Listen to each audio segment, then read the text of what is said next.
Bonjour, je vais vous lire un texte tiré du roman d'Octave Mirbeau, paru en 1888, L'abbé Jules.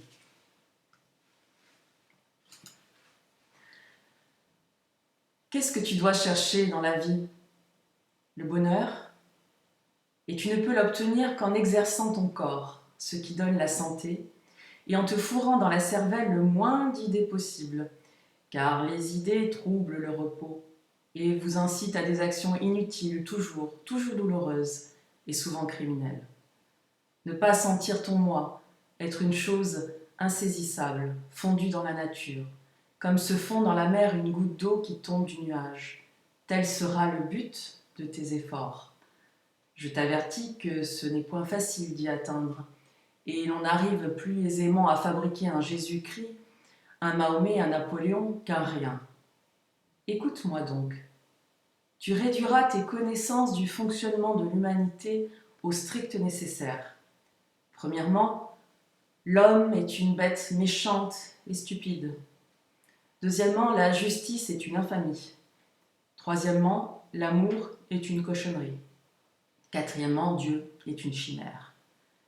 Tu aimeras la nature, tu l'adoreras même.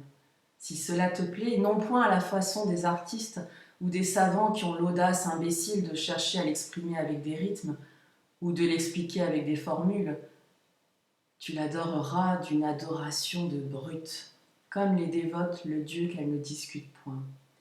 S'il te prend la fantaisie orgueilleuse d'en vouloir pénétrer l'indévoilable secret, d'en sonder l'insondable mystère, adieu le bonheur.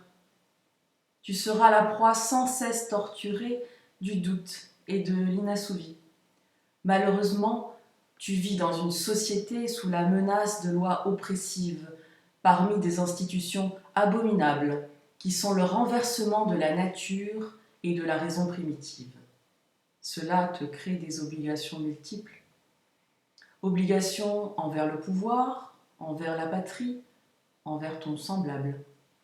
Obligations qui toutes engendrent les vices, les crimes, les hontes, les sauvageries qu'on t'apprend à respecter sous le nom de vertu et de devoir.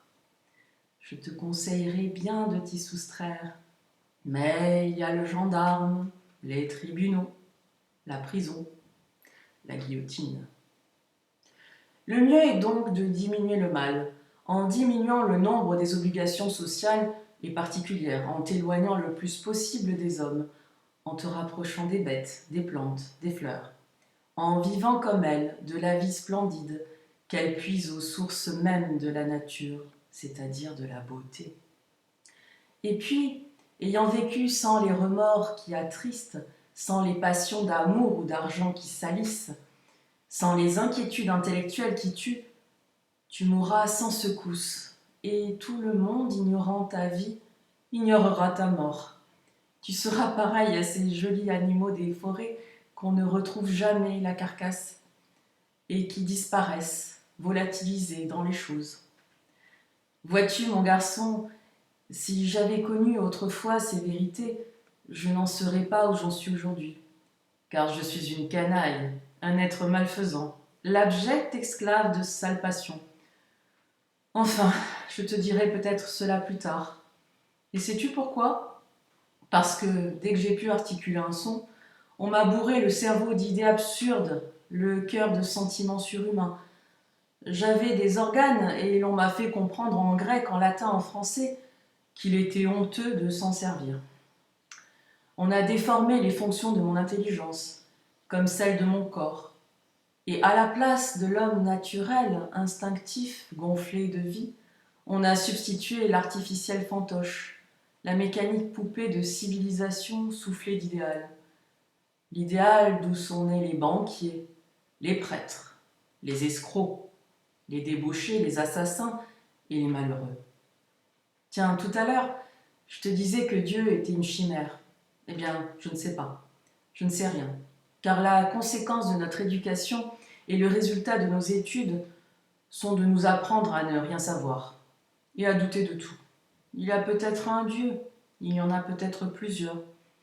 Je ne sais pas. Maintenant, va courir. Non, attends. Ce matin, j'ai encore trouvé un lacet tendu au merle. Je te défends de chasser les oiseaux. La vie des oiseaux est respectable. Sais-tu ce que tu détruis en eux? Tu détruis une musique, un frémissement, de la vie, enfin, qui vaut mieux que la tienne. As-tu regardé l'œil des oiseaux? Non. Eh bien, regarde-le, et tu ne tueras point. Maintenant, va jouer, monte aux arbres, rue des Pierres. Va,